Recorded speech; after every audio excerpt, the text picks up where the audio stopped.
Good morning students.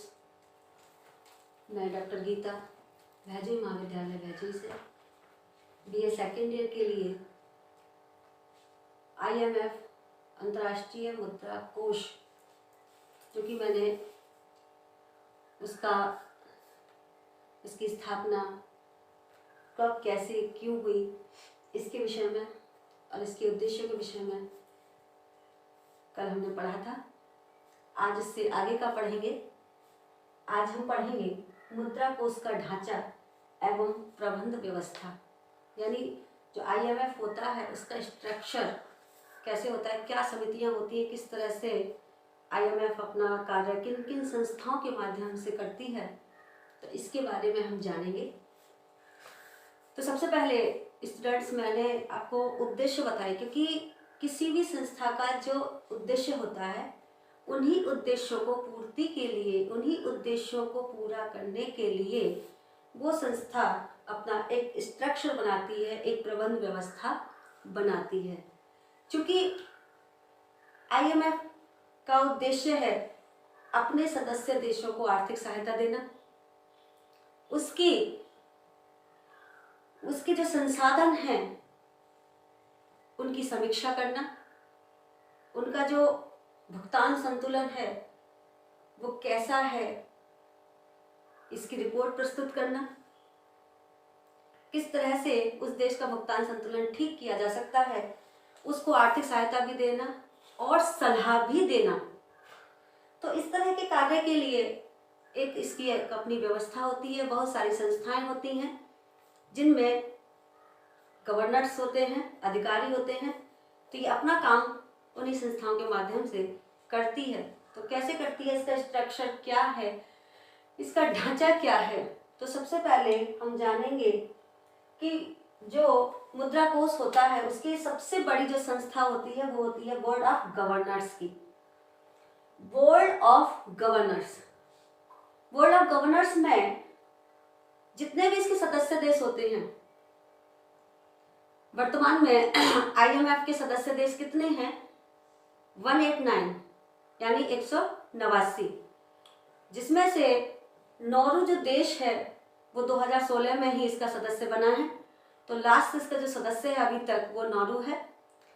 तो 189 देशों के जो गवर्नर्स हैं वो बोर्ड ऑफ गवर्नर्स के सदस्य होते हैं।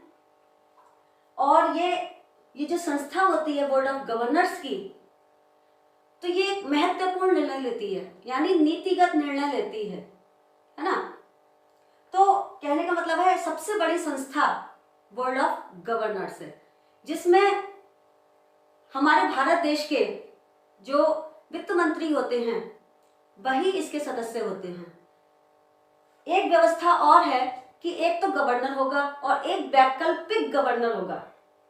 वैकल्पिक गवर्नर कौन होता है, हर देश का जो केंद्रीय बैंक होता है उसका जो डिप्टी गवर्नर होता है ना, तो वो इसका वैकल्पिक गवर्नर होता है। तो कहने का मतलब है कि अभी फिलहाल में हमारे IMF में गवर्नर कौन है, यानी गवर्नर के रूप में जो बोर्ड ऑफ गवर्नर्स जो है उसकी एक संस्था, तो उसके सदस्य कौन है। तो आपको पता होगा कि जो हमारे फाइनेंस मिनिस्टर हैं श्रीमती निर्मला सीतारमण, वो बोर्ड ऑफ गवर्नर्स की सदस्य हैं। ठीक है। अब जो दूसरी इससे जो नीचे वाली संस्था है वो है कार्यकारी निदेशक बोर्ड। कार्यकारी निदेशक बोर्ड, ये संस्था वास्तविक रूप से कार्य करती है। ये जो कार्यकारी निदेशक बोर्ड है इसके 24 कार्यकारी निदेशक हैं। जो 24 निदेशक यानी हर देश से एक निदेशक भी हो सकता है, या जो छोटे छोटे देश होते हैं उनको एक समूह बनाकर उनका एक देश प्रतिनिधित्व कर सकता है। जैसे हमारा भारत है, इंडिया है, तो उसका एक निदेशक, उसके साथ 3 देश और हैं, बांग्लादेश, भूटान और श्रीलंका।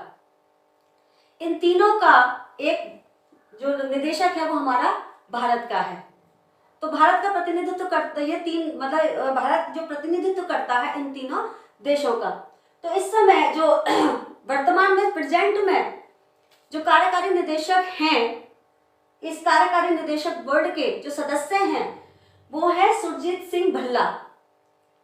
सुरजीत सिंह भल्ला भारत से, और ये रिजर्व बैंक के डिप्टी गवर्नर भी हैं। तो कार्यकारी निदेशक बोर्ड क्या कार्य करता है कि जो नीतियां बनाती है बोर्ड ऑफ गवर्नर्स, यानी जो बोर्ड ऑफ गवर्नर्स जो नीतियां बनाती है उसके सारे कार्यों का संपादन कार्यकारी निदेशक के द्वारा किया जाता है, इस संस्था के द्वारा किया जाता है। एक महत्वपूर्ण बात और कि जो बोर्ड ऑफ गवर्नर्स की मीटिंग है वो 1 ईयर में एक बार होती है, यानी 1 वर्ष में एक बार होती है, और जो कार्यकारी निदेशक बोर्ड है उसकी मीटिंग 2 बार होती है। तो कहने का मतलब ये है कि ये जो कार्यकारी निदेशक है वो वास्तविक रूप से कार्य करता है और जितने भी निर्णय लिए जाते हैं उनके कार्यों का संपादन इसी समिति के द्वारा या इसी बोर्ड के द्वारा किया जाता है। देखिए स्टूडेंट्स कि जैसे मान लीजिए कि जो IMF है वो कैसा कार्य करती है, वैश्विक स्तर पर कार्य करती है। तो वैश्विक स्तर पर कार्य करने के लिए हर देश की आर्थिक समीक्षा करना जरूरी होता है। तो ये कार्यकारी निदेशक बोर्ड सभी देशों की आर्थिक समीक्षा करके उसकी रिपोर्ट प्रस्तुत करती है। ओके, अब है तीसरा प्रबंध निदेशक। प्रबंध निदेशक भी एक महत्वपूर्ण संस्था है इसकी, और इसकी जो MD होती है यानी CEO होती है वो इसकी इस कार्यकारी निदेशक बोर्ड की अध्यक्ष होती है, जो कि इसके मुख्यालय वाशिंगटन DC में बैठती हैं। इस समय जो मैंने बताया था कल आपको, इस समय प्रबंध निदेशक यानी MD जो है वो कौन है, Kristalina Georgieva. Kristalina Georgieva 1 number के यानी 2 नंबर के सवाल में ये पूछ लिया जाता है कि IMF की अध्यक्ष कौन है। तो IMF की इस समय जो वर्तमान प्रेजेंट में जो अध्यक्ष यानी MD है या CEO है वो है क्रिस्टालिना जॉर्जिवा। अन्य एक समिति होती है अंतरिम समिति। तो इस समिति का काम होता है सलाह देना, यानी जो कार्यकारी निदेशक हैं और जो हमारा जो प्रशासक बोर्ड है उनको सलाह देना, उनको एडवाइस देना। कि एडवाइस किस तरह से देती है कि उस देश की आर्थिक स्थिति ऐसी चल रही है, इसको लोन दिया जाना चाहिए या नहीं दिया जाना चाहिए। तो इस तरह की सलाह देते, निर्णय नहीं लेते। निर्णय तो कौन लेती है, बोर्ड ऑफ गवर्नर, सबसे हाई लेवल की जो संस्था है बोर्ड ऑफ गवर्नर्स, वो निर्णय डिसीजन सारे वो लेती है, लेकिन जो सलाह एडवाइस देने का कार्य है वो अंतरिम समिति करती है। तो इसका काम जो अपने सदस्य देश हैं उनकी इकोनॉमिक कंडीशंस को, उनकी इकोनॉमिक पोजीशंस को देखकर ये उसके बारे में सलाह देती है कि इसकी आर्थिक स्थिति ऐसी चल रही है, इसका भुगतान संतुलन अनुकूल है या प्रतिकूल है, इसको दिया जाना चाहिए या नहीं दिया जाना चाहिए, किसी भी प्रकार का ऋण, किसी भी प्रकार का लोन दिया जाना चाहिए या नहीं दिया जाना चाहिए, इसकी सलाह देती है, निर्णय लेती है board of governors. Okay students, फिर है आपकी विकास समिति। ये विकास समिति जो है वो वर्ल्ड बैंक यानी विश्व बैंक और IMF की अंतर्राष्ट्रीय मुद्रा कोष की एक संयुक्त समिति होती है। इसके जो सदस्य होते हैं वो इसके जो बोर्ड ऑफ गवर्नर्स के जो क्या कहते हैं अधिकारी होते हैं यानी जो गवर्नर होते हैं उसके 22 सदस्य इसमें शामिल होते हैं। और यह भी संस्था विकास यानी जो विकासशील देश है, जैसा कि इसका नाम है विकास समिति, तो ये संस्था किसी भी विकासशील देश के लिए उसकी समीक्षा करके ये निर्णय लेती है कि इस देश को ऋण दिया जाना चाहिए, कितना दिया जाना चाहिए, कैसे दिया जाना चाहिए, किस बात के लिए दिया जाना चाहिए, यानी ऐसा कोई वहां क्या विकास के लिए, विकास से संबंधित क्या कार्य हो रहा है कि उसके लिए इसे ऋण दिया जाना चाहिए। विकास के लिए, जैसे मान लीजिए विकासशील देश है तो उसे अपना एक स्ट्रॉन्ग स्ट्रक्चर बनाने के लिए एक बहुत बड़े निवेश, इन्वेस्टमेंट की नीड होती है ना। तो उसके लिए जैसे मान लीजिए सड़कें बनवाना है तो एक बहुत बड़े, एक लार्ज स्केल में इन्वेस्टमेंट की नीड होगी, आवश्यकता होगी। तो रोड बनवाने के लिए शक्ति के साधन, है ना, उनको सेटअप करने के लिए, बिजली पानी की व्यवस्था करने के लिए एक बहुत बड़ी मात्रा में निवेश की आवश्यकता होती है। तो ये विकास समिति निर्णय लेती है कि इसको दिया जाना चाहिए या नहीं दिया जाना चाहिए। तो इस तरह से इसकी जो 5 समितियां के माध्यम से ये मुद्रा कोष अपना कार्य करती है।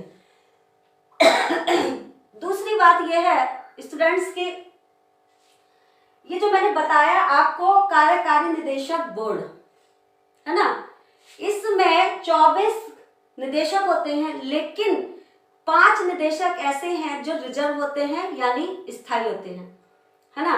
तो वो कैसे, वो क्यों रिजर्व होते हैं?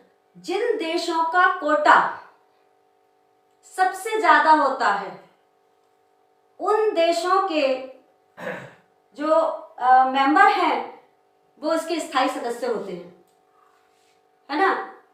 वो किसी भी बात का निर्णय लेने के लिए उनकी वोटिंग पावर सबसे ज्यादा होती है। तो वोटिंग पावर, अगर हम देखेंगे कि किसी देश को वोटिंग पावर देने का अधिकार कैसे होता है, तो हमने बताया था कि जितना जिस देश का अंशदान होता है, जिस देश का जितना कोटा होता है, उस देश को वोटिंग पावर उतना ही ज्यादा मिला होता है। तो अगर हम देखें तो स्टूडेंट्स, मैं यहाँ पर आपको एक स्थिति से क्लियर करना चाहती हूँ कि हमारे भारत देश की स्थिति क्या है। इस कार्यकारी निदेशक बोर्ड में क्या हमारा भारत देश इसका रिजर्व मेंबर है? तो अभी हम देखेंगे, उससे हमें पता चल जाएगा। अगर हम इसका कोटा देखेंगे तो अभी हमें क्लियर हो जाएगा कि क्या है स्थिति।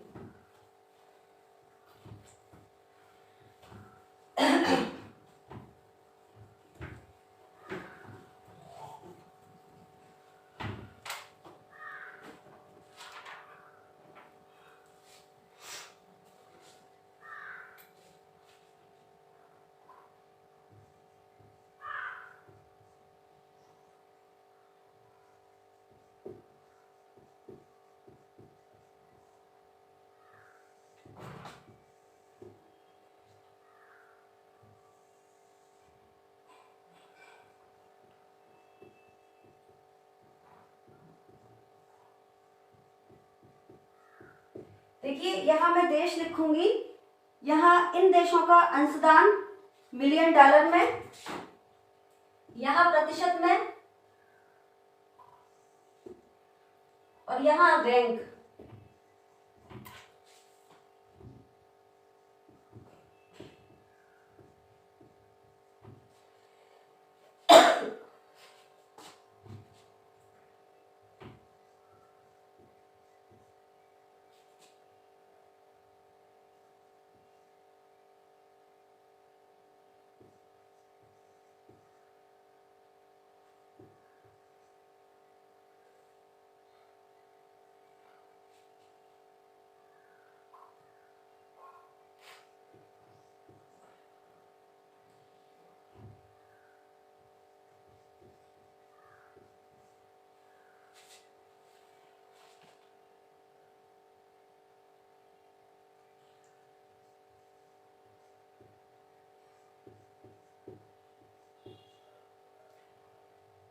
चीन का है 30,482.9 और प्रतिशत है इसका 6.4। इंडिया का है 13,114 और प्रतिशत है इसका 2.7। जापान का है 30,820.5, इसका है 6.48। यूएस का है, अमेरिका का है 82,000 994 और इसका प्रतिशत है 17.4। यूके का है, यूनाइटेड किंगडम यानी ब्रिटेन का है 20,155.1 और इसका प्रतिशत है 4.24। देखिए स्टूडेंट्स, यहाँ पर मैंने एक तालिका के माध्यम से आपको ये समझाने की कोशिश की है कि जो IMF की जो कुल अंशदान होता है, टोटल जो संपत्ति होती है, उसमें किस देश का कितना अंशदान है, किस देश का कितना कोटा निश्चित है। तो हम देखेंगे सबसे पहले अमेरिका, यूएस, अमेरिका का कोटा कितना है 82,994 मिलियन डॉलर, है ना। तो ये एक बहुत ही बड़ी अमाउंट है, बहुत बड़ा एक लार्ज अमाउंट है ये। तो यहाँ पर अगर हम प्रतिशत देखें कि 100 में से 17 रुपए कौन दे रहा है, अमेरिका दे रहा है ना। तो अमेरिका का प्रतिशत सबसे ज्यादा 17% है अमेरिका का, तो इसलिए इसको वोटिंग पावर का अधिकार भी सबसे ज्यादा है। तो इसका मतलब क्या है, इसकी रैंक क्या है, फर्स्ट नंबर पर। अमेरिका की रैंक क्या हुई, फर्स्ट पर, कोटा में सबसे ज्यादा फर्स्ट नंबर पर है, ये सबसे ज्यादा अंशदान देता है। फिर हम देखेंगे कि चीन और जापान, चीन और जापान की स्थिति थोड़ी मतलब टक्कर की है। चीन का जो अंशदान है वो 30,482.9 मिलियन डॉलर है और जापान का है 30,820।